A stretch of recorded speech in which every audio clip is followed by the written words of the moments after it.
Old Faithful.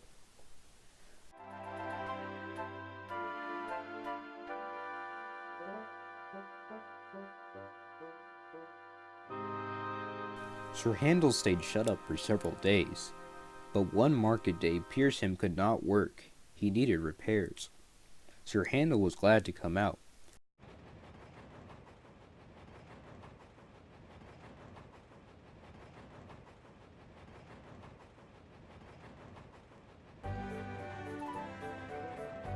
He tried to be kind, but the coaches didn't trust him. They were awkward and rude. He even sang them little songs, but it was no use. It was most unfortunate, too, that Sir Handel had to check suddenly to avoid running over a sheep. "He bumped us," screamed the coaches. "Let's pay him out."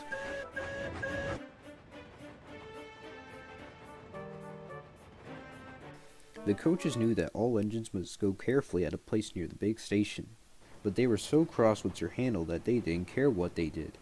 They surged into Sir Handel, making him lurch off the line. Luckily, no one was hurt. Sir Handel limped to the shed.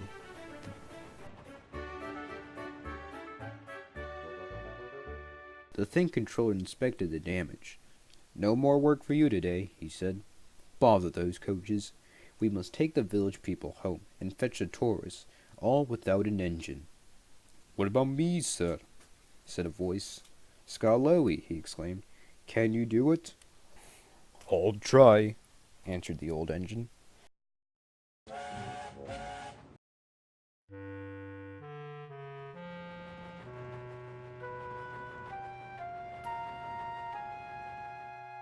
The coaches stood at the platform. Skarloey advanced on them, hissing crossly. "I'm ashamed of you," he scolded. "Such behavior. You might have hurt your passengers. On market day, too." "We're sorry, Skarloey. We didn't think. It's at Sir Handel. He's—" "No tales," said Skarloey firmly. "I won't have it. And don't you dare try tricks on me." "No, Skarloey, of course not, Skarloey," quaved the coaches meekly.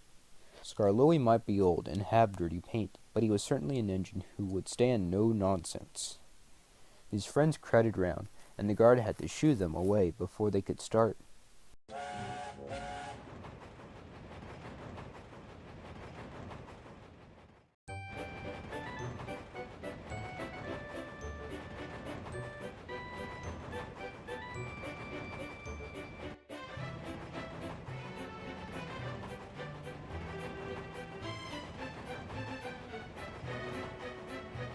Skarloey felt happy.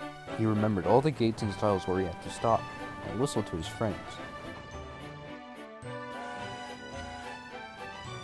The sun shone. The rails were dry. "This is lovely," he thought. But presently they began to climb, and he felt short of steam. "Bother my tubes," he panted. "Take your time, old boy," soothed his driver. I'll manage," he wheezed, and pausing for breath at the stations, he gallantly struggled along.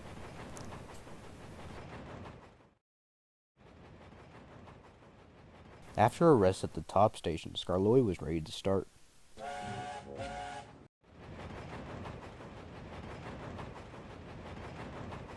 "It'll be better down the hill," he thought. The coaches ran nicely, but he soon began to feel tired again. His springs were weak, and the rail joints jarred his wheels.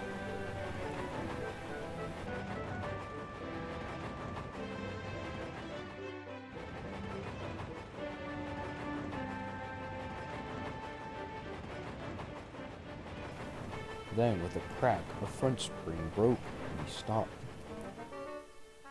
"I feel all crooked," he complained. "That's torn it," said his driver. "We'll need a bus now for our passengers." "No," pleaded Skarloey. "I'd be ashamed to have a bus take my passengers. I'll get home or bust," he promised bravely.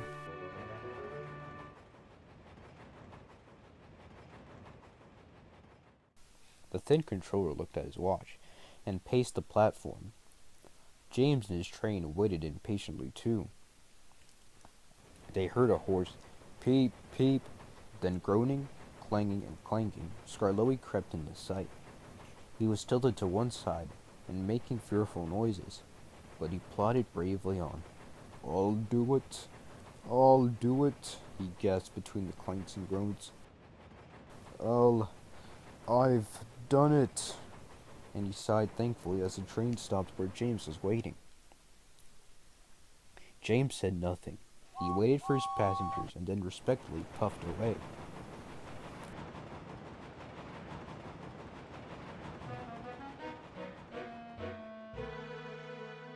"You were right, sir," said Skarloey to the owner that evening. "Old engines can't pull trains like the young ones can."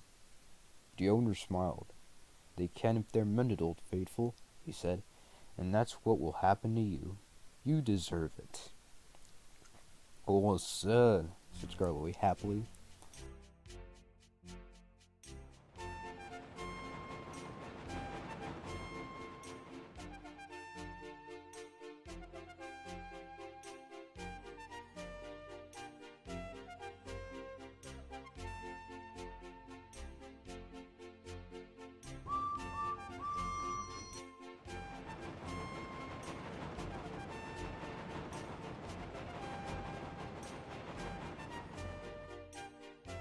Sir Handel is longing for Skarloey to come back. He thinks Skarloey is the best engine in the world. He does his fair share of work now, and the coaches never play tricks on him because he always manages them in Skarloey's way.